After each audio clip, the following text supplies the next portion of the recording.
Welcome back to another episode of the CopCast Chiefs Chat Edition. I am here once again with Chief Sizemore to talk about a few things that we've been seeing this week. But first, how you doing? I'm good. How are you? I'm good. It's been a busy week for us. So Yep.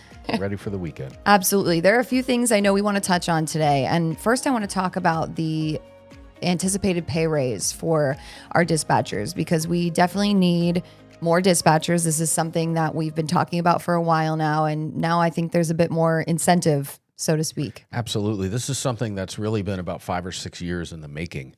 Without getting too technical, we have labor contracts, right? So our dispatchers belong to an acronym called IUPAT. It's a labor union called the International Union of Painters and Allied Trades. It's a white-collar union, an easy way to say it. And when we do labor agreements, there's a lot of members in that labor union throughout the city, not just the police department. So there's city employees Right. on the macro level.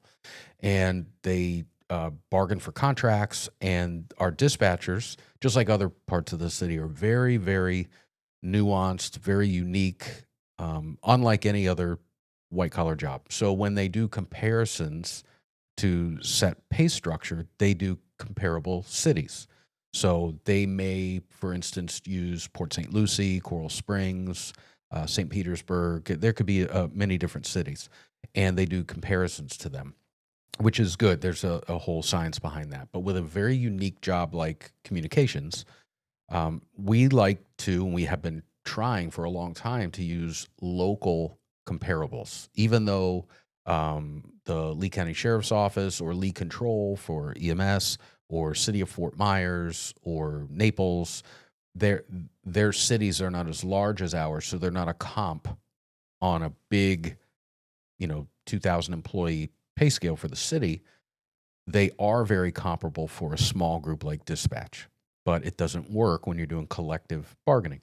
So what we were able to do is get them carved out. They're still in that labor group, but we were able to get them their own separate little unit, if you would, and be able to have the freedom and be nimble to do comparisons, not just to these other comparable large cities, and get pay where we may be competitive with St. Lucie or we may be competitive with Coral Springs, but we are severely behind the market locally. Right. And when you talk about all politics is local, all recruiting and retention is local. So what was happening is we had professional people that would come to work here, and they didn't have to take their kids out of school. They didn't have to leave their home. They didn't have to abandon help with childcare to go across the bridge and get the same type of job for more money. And that became a real problem. And when we would go for contracts, we weren't comparing against those true competitors for that job. Right. So a lot of work went into it. It's not an easy lift when you're doing stuff with collective bargaining, but we were able to successfully do that. On Wednesday night, the city council approved that move. And then we were able to then take that small group, do a true comparison to our local comps, and get them to a very competitive salary. So it's great for the people that work here now, because there's no incentive or less incentive to say, well, I'm just going to go 5 miles away and make more money doing the same job. There's no inconvenience of, like I said, changing schools or moving or abandoning help if you have help. If you're a single parent, you have help from your parents, or you could be a secondary income in the home. Your spouse isn't able to leave. So you would just stay and make less money, or go to another place and be a lot more, fulfilled. So we are now competitive to retain the awesome talent that we have, and equally as important, attract new talent. Absolutely. So you can be a career dispatcher and make career money. And it's also a fantastic entry into the pipeline if you eventually want to be a police officer, but let's say you're in that 18 to 21 year age group where you cannot be a police officer, but that's where you want to be. You can get in, work with the city, work in our culture, learn the job, and be compensated competitively. And then you may decide that, no, this is the career I want. That's now an option. And if you still want to fulfill your goal and be a police officer, you're in the pipeline. So it was just a tremendous effort by a lot of people, the Human Resources Department, the Finance Department, our folks, everybody coming together that had their eye on the prize. And it's a pretty proud day. That's awesome. And, we have had people who have started in dispatch and then moved into the police role when they were able to, whether it was an age thing or whether it was whatever the situation was that they decided to kind of change to the police path. So that is definitely possible. And this is such a big win because you mentioned keeping our own talent. I mean, these people, the work that they do is so unique compared to the rest of the union that they're involved with. Mm-hmm. And you think of even the call this week where we had that car that went into the pond of water. There is a dispatcher who took that call, worked through, talking to the person who's on scene, who's witnessing all of this, the coordination of the officers that respond and having to deal with all of that. It weighs a lot on a person. And so it's great to see that the compensation is matching the level of work that they put in. Right. They are the first responders, and they answer the call. They're hearing the gruesome details. They're working right alongside the first responders on the scene. And then when you hear the end result, it's just as traumatic. They're included in our critical stress debriefing situations.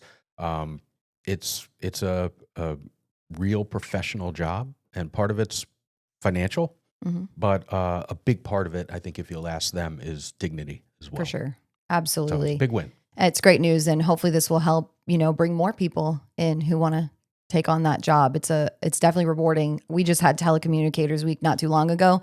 So I was down there kind of interviewing different people. And a lot of them were saying, the reason they continue to do it is just how rewarding it is. So being able to serve the community in that way. So for anyone who's interested, you can go to the Cape Cops website, capecops.com, fill out an application. We'd love to have you. Absolutely. And we've had a lot of changes within our department. You've been busy. You and the two deputy chiefs, you guys have been busy. A lot of our staff that's involved in the succession process as well. There's been a series of promotions and more to come. More to come. In a growing organization, we're approaching 500 people when you talk sworn officers and professional staff. That's a big group. Yeah. And a lot of people, with a lot of people, you have a lot of timelines. So there's retirements that happen. There's growth that happens. And when those two things come together, it creates a lot of opportunity.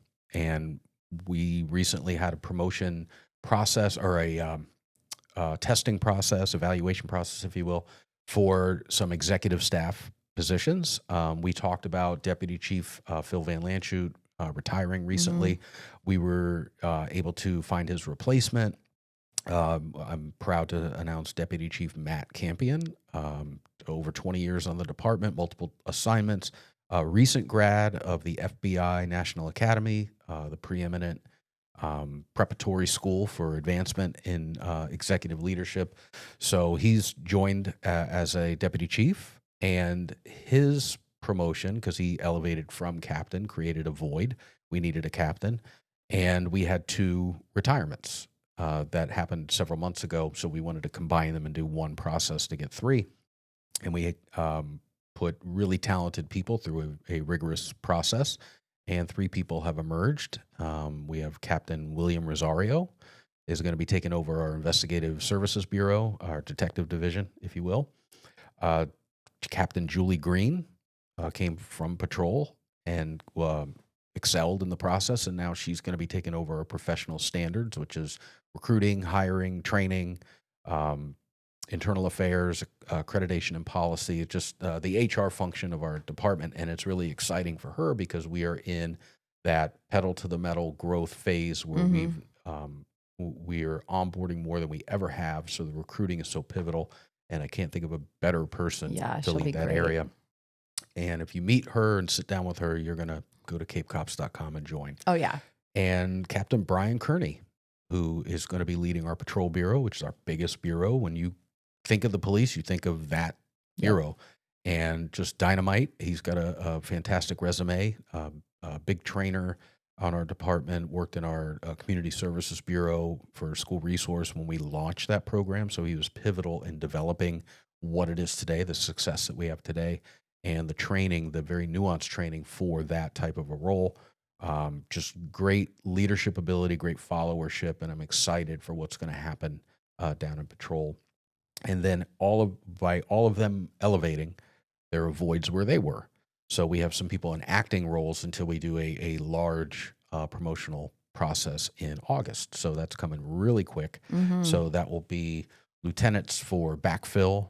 We have new lieutenants in the budget because we are growing kind of wider. So there's more units that span of control. So there's opportunities for that. And when those lieutenants get promoted, they come from the sergeant ranks. So there'll be voids in the sergeant ranks. And we have the backfill there and then new positions for sergeant. So there's a lot of movement for that. And then where those sergeants come from, a lot of them come from specialized assignments. So people in patrol or in other parts of the building have the opportunity to move into new roles. So it's very exciting. Even if you're not the one who's getting promoted or on the eligibility list to be promoted, there's opportunity for you and there's excitement and a buzz. And it's almost like a holiday season around here when we do promotions. And years ago when I started, there would be a promotional process and you might get one or two.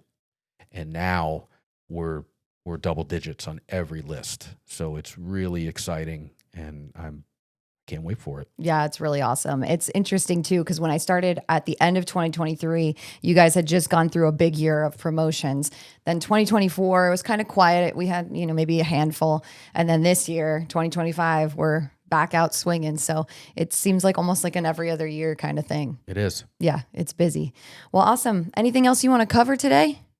No, maybe we'll dry out a little bit. We needed the rain. Seriously. I'm glad we got it, but Me too. It'd be nice to have a sunny weekend. I would love that. Absolutely. Well, thank you so much for another wonderful podcast. And thank you all for joining us. We will catch you next time. Have a good one. Thank you for listening to the Cape CopCast, where we dive into the heart of the Cape Coral Police Department safety initiatives, community relations, and the insightful stories of different officers that make up our department. Please like and share our podcast. If you have feedback, you can email capepdpao@capecoral.gov. And remember to follow us on social media. Our handle is @CapePD on all major platforms. Stay safe, stay Cape.